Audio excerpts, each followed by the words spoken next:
Hey guys, so today I want to show you how to distress furniture like a pro. This is a really great technique to use to enhance your furniture painting projects, and also there's a couple other reasons why you might want to consider distressing your piece of furniture. So I'm going to take you through it with this one. So we've been working on this piece. This is our Dixie Belle dresser. We are using Dixie Belle Vintage Duck Egg, which I don't have. So I thought I did, but Dixie Belle, these are some of their fantastic colors, and we are working with this vintage duck egg right here. So this is one of my favorite colors. As you can see, it's gorgeous. Really nice teal blue. It has some gray undertones. It works like great in any situation. I love using this color with grays or whites or browns. Really versatile. And then I did a little blending. So see how it's kind of like glowing a little bit? That is the blending with a little bit of cotton. So this is the bright white that Dixie Belle offers. Super white, it is the whitest. And I've used it in these center panels and then up here and blended it really a lot. And I actually did 2 coats of it because I wanted to have a little bit more dimension. And yeah, as you're popping on, please let me know that you're here. Also, can you hear some music in the background? The neighbors are having a bit of a party, and I want to make sure that you can hear me. So let me know how this is going for you. I'm working with the Dixie Belle colors today, and today we're going to talk about distressing. So pop on, let me know what questions you have, where you're watching from. I hope you had a wonderful day, and let's get started. So distressing furniture can be achieved a whole bunch of different ways.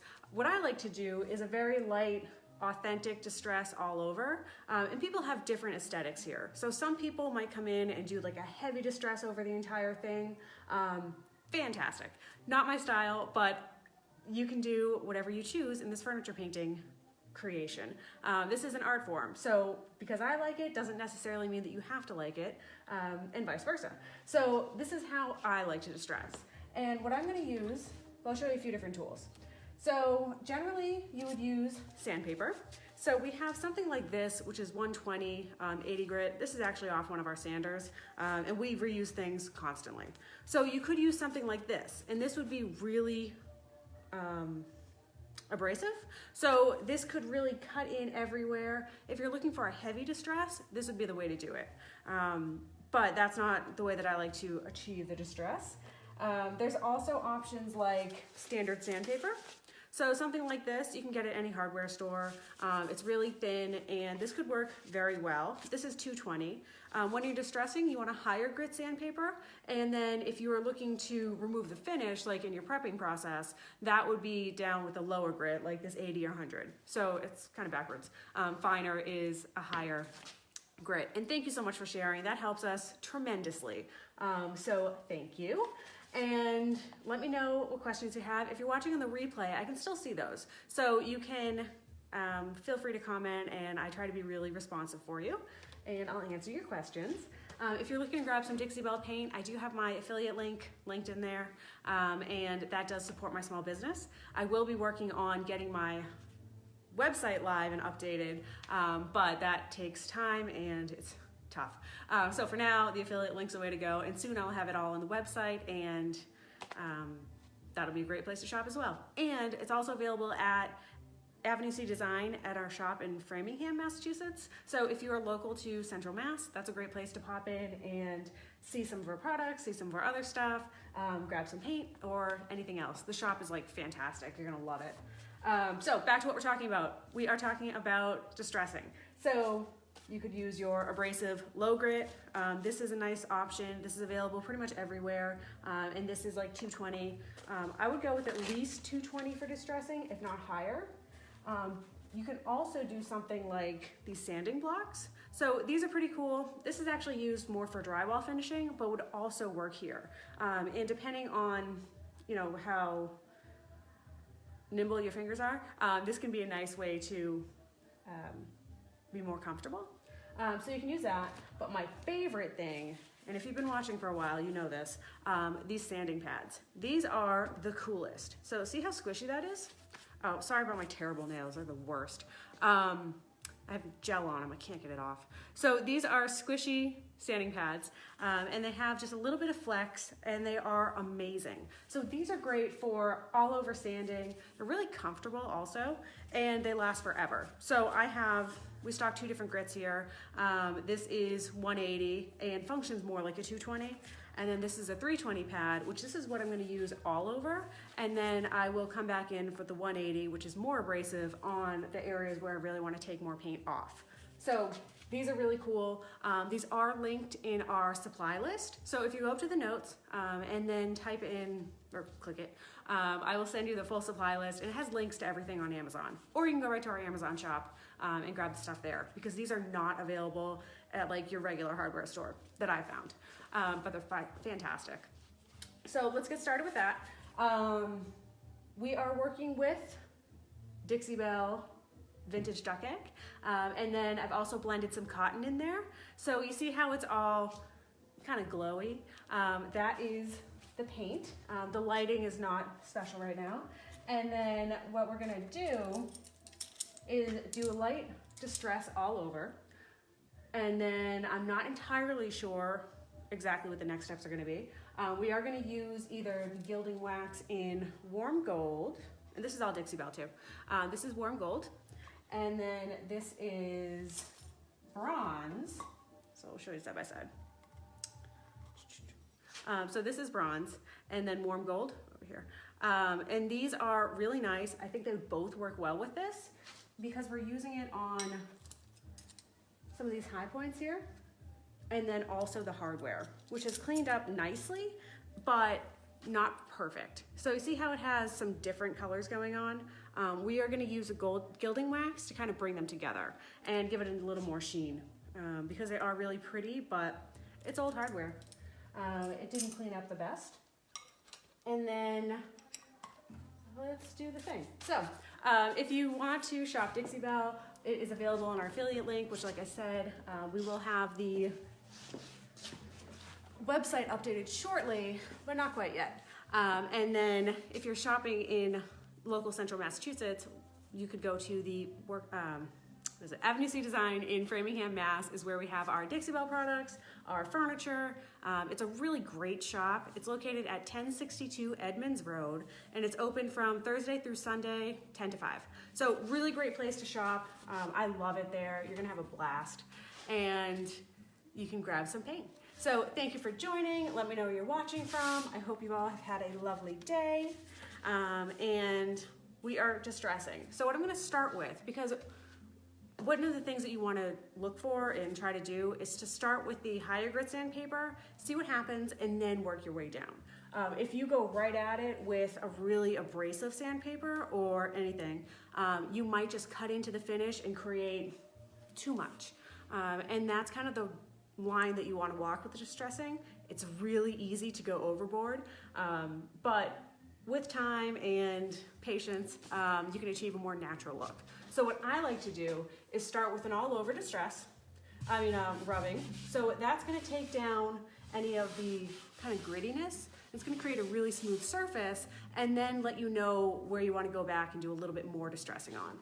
So all I do is with a flat hand too, because if you go in it and you rub with your fingers, you might get lines. So I like to go with a flat hand and just kind of all over. See what happens? And it smooths so nicely, especially with this high grit. This is a 320 pad. Really nice smoothing. This is gonna help you to create a really pretty finish. And if you've ever watched anyone shop around furniture, the first thing they do is touch it. So people notice right away. So if you are trying to sell your pieces, keep in mind that they will always come by and touch it and see what happens. So when you have a smoother piece of furniture, people appreciate that. So this is my first step. And then I want to smooth it all over.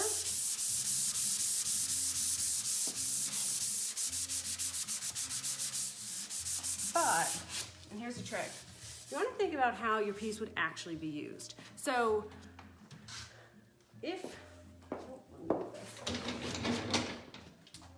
most of your pieces of furniture, they're gonna have more distressing, more chipping, more use like on the corners. Anywhere that people would bump into it is where you'd see a natural distress. So those are the places that I like to focus on because I think that works really well. It makes it look more natural, more time worn.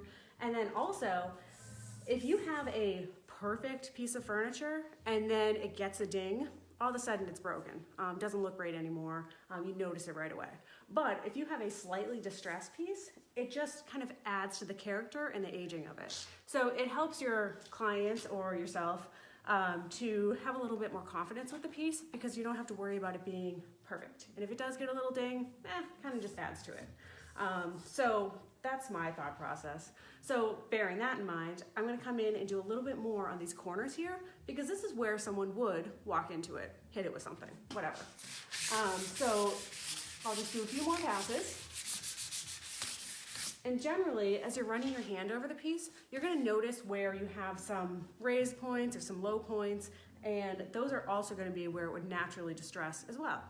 So keep that in mind.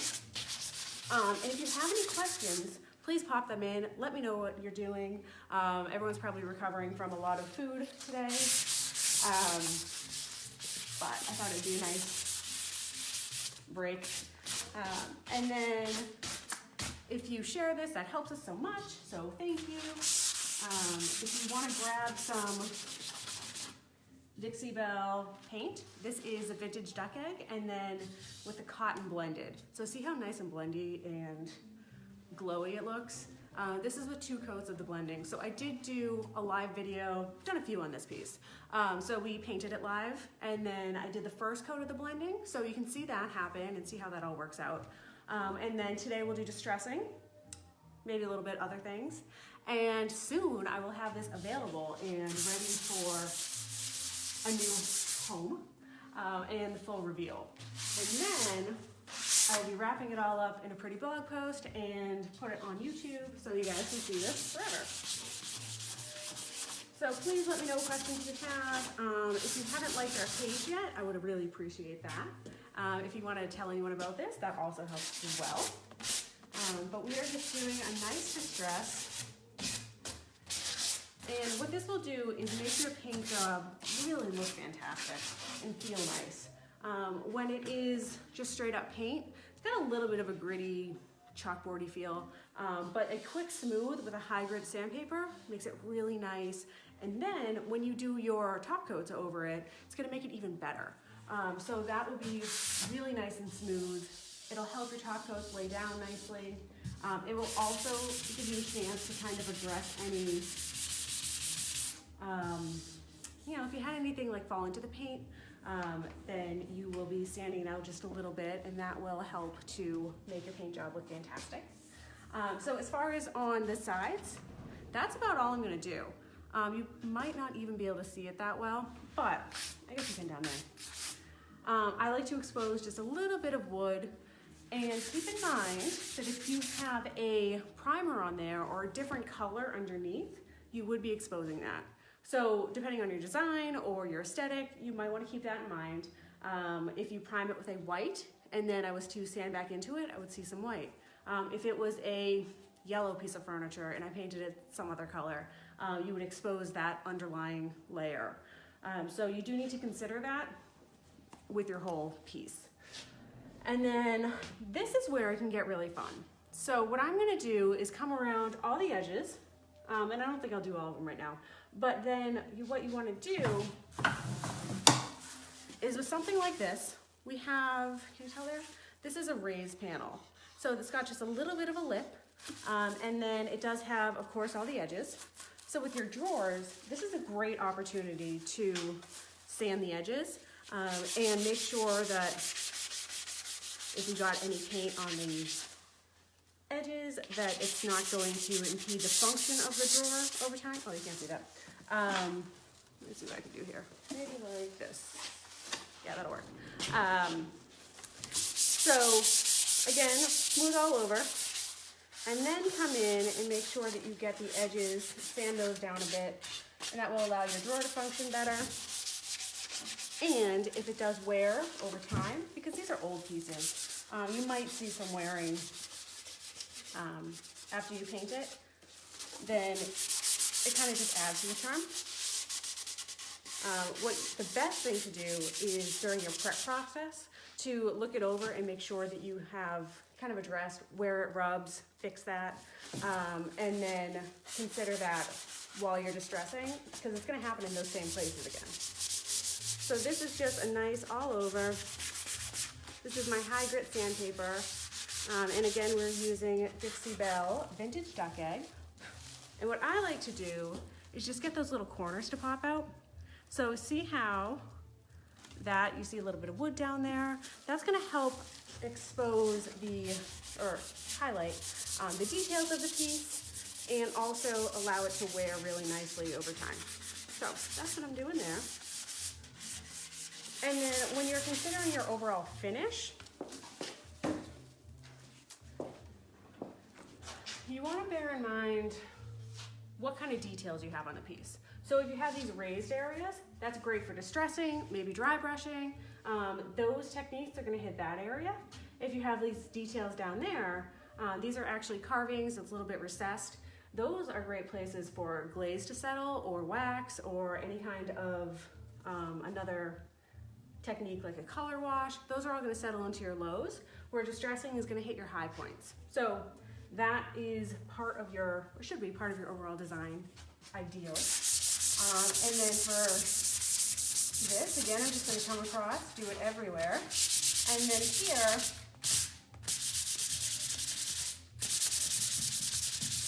I am going to bring out the details of this medallion a little bit more by distressing. So let me know what questions you have. Again, I'm Kelly with Captiva Home, and today we are distressing this Dixie Belle dresser. And we are, as we talked about, you want to make sure that you go with build over time as opposed to go with a really abrasive sandpaper and cut through everything and then have spots where it's really sanded down to bare wood. Or, you know, if you go with a lighter grit or higher grit like 320 and do lighter passes, it's going to give you more control than just going right at it with a really abrasive one like something like this. This is 100 or 80, wouldn't use this. And then also focus on the areas where you're gonna see natural distress. Unlikely that we're gonna see a big spot here that's worn down to the wood. So a lot of folks will come in and that's what they like to do with distressing is like start here and really dig it in and then go here and like really dig it in. That's not how it would naturally happen. So that's not the approach that I like to take. But again, this is art form. Everyone has different aesthetics. You can do whatever you want. So if you like that, awesome. What I like to do is light passes and allow it to kind of naturally reveal itself. So can you see, we'll get up close for this. So see how, where is it? We have a little bit of wood showing there and over here. Since I was just doing it quickly, it allows it to kind of pop out. So that's the stuff that I like to do. And again, on the edges, I was considering doing a dry brushing, but that's basically gonna hit the same spots. So I'm not sure if we'll do dry brushing on top of it. I might also come in with a gilding wax because that's also going to be something that would hit the tops of these details and could be really pretty. So I haven't decided whether it's the bronze or the gold. I think it's probably the gold. So that is this warm gold. And I think that'll be a really nice combination. So we'll do that soon. Thank you guys for watching. I appreciate it so much. I love your feedback. I'm glad that you enjoy these. We're gonna have a lot more to talk about soon because we are now Dixie Belle retailers. So we have 64 incredible colors to get to know and experiment with and blend with. And then all these really cool products. So they have a huge line, and this is what I'm really excited about because they have like patina sprays and so you can make like oxidized metal. That'll be cool. And then also things like the sea spray, so you can do a lot of texture, the gilding waxes. These are just the paints. So as you're getting to know a paint brand or a new paint, you kind of start with the paint and then figure out like what other things they have. So they also have a lot of cool stuff like in the prep process. So we're gonna start with this kind of stuff. So this is a white lightning cleaner. and it's TSP. This is really good. I'm quite happy with it. So that's how you can clean your piece. And then they also have really great things that help you overcome any potential issues. So like this is the Boss Clear Primer. So this actually blocks odors, stains, and stops the bleed through, which if you've ever painted furniture, bleed through is such a problem with these antique pieces, or any pieces that,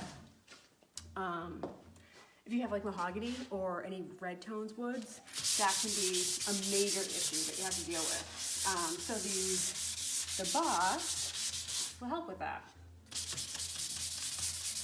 And the reason it's clear is because, like we talked about, while you're distressing, you're going to reveal the colors underneath. So if you know that you want to do some distressing or you want to pop out some of those details, using the clear allows the wood to come through.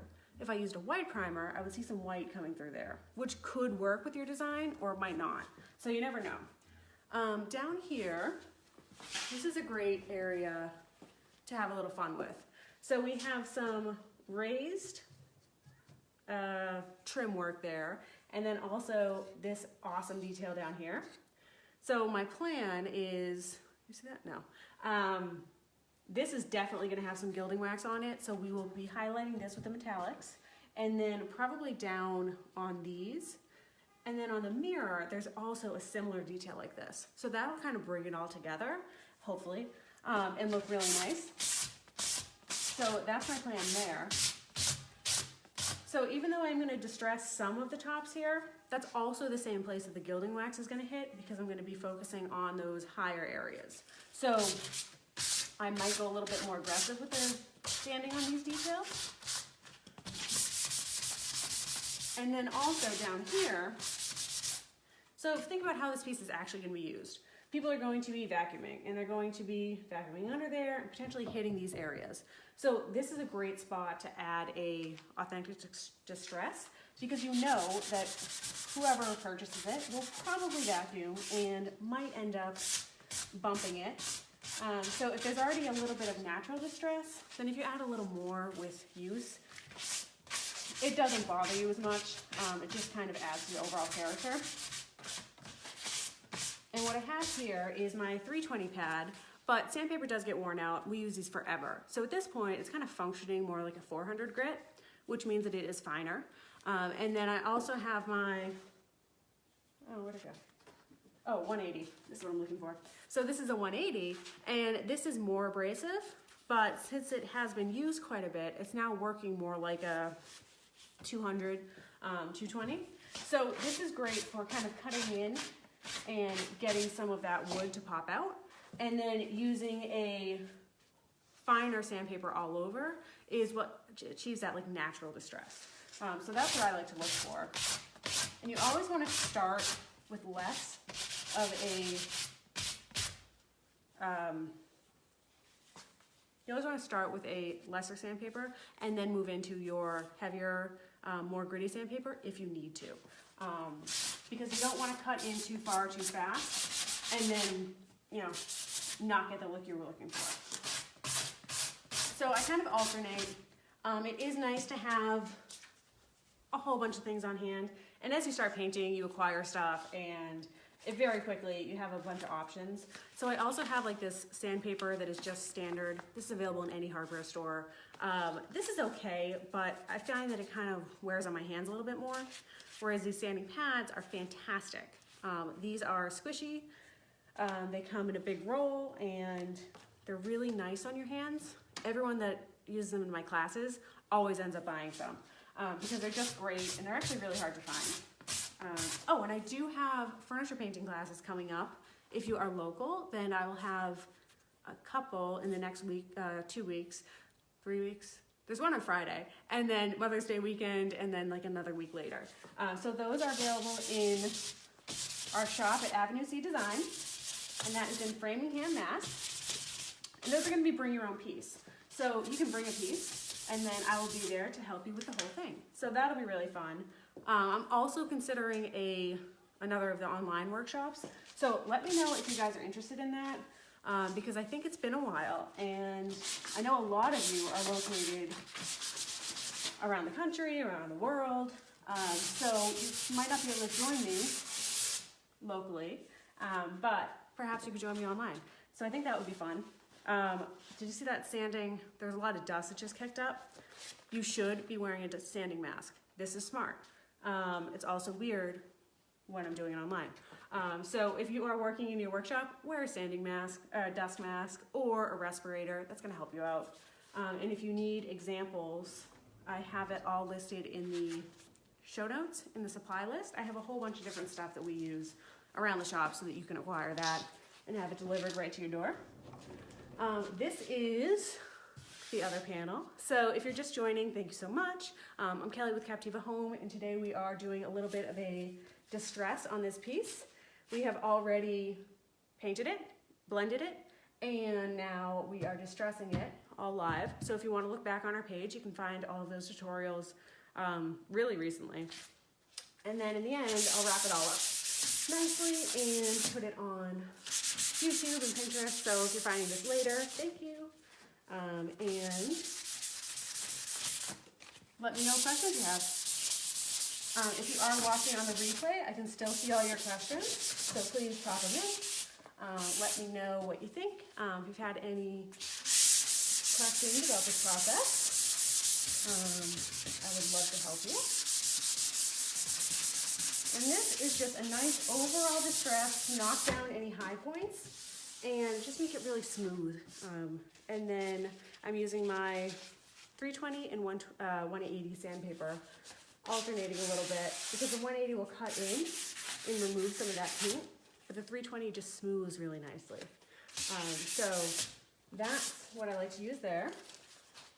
Today we are working with the Dixie Belle Vintage Duck Egg, and I love this color. I always love this color because it's just so pretty. And then blended with a little bit of the cotton, and I tried to focus on the areas where you'd see like a natural highlight. So that's why it kind of just looks like lighting, but it's not. So this is a little bit of a lighter panel here, and then what I'm going to do is probably come in with some kind of darkening, whether it's wax or glaze. Dixie Belle has a whole bunch of different options there, so I'm not sure exactly which one I'll use, but then I can use that to hit the corners a little more. And then it will also sink into areas where it is a little bit more textured. So that will add to the overall dimension. So you do all these things and they just kind of play off each other and hopefully create a masterpiece. I'm pretty happy about this one. I think it's gonna be really fun. And it will be available for sale. So if anyone falls in love with it, we do ship nationwide, and of course we are located in Berlin, Mass, which is central Massachusetts. So this could be a great piece for a little girl, I think. I'm kind of thinking about like Beauty and the Beast, of that aesthetic going on. So I think that might answer most of the questions. So what we did today is continue with our Dixie Belle dresser makeover, and then talked about how to distress authentically. So you want to start with a higher grit sandpaper, and then do lighter passes, see what happens. If you need to do a little bit more, then you can grab a heavier grit and go over it a few more times, or kind of cut in a little bit more. The distressing will hit on you want to think about where it would naturally happen. So on the corners or on the higher raised details is where you would see it naturally. During your prep process, that's also a great time to kind of address and see what already happened to the piece, and then try to recreate that down the line, because it will probably happen again. If you think about it, if someone's been hitting the end of this with the vacuum cleaning forever and then you paint it, it's probably going to happen again. So good place to focus your distressing efforts. So thank you for joining me. I'm Kelly with Captiva Home. Please like our page. If you want to share this with anyone, that helps us as well. And I will talk to you soon. Have a great night.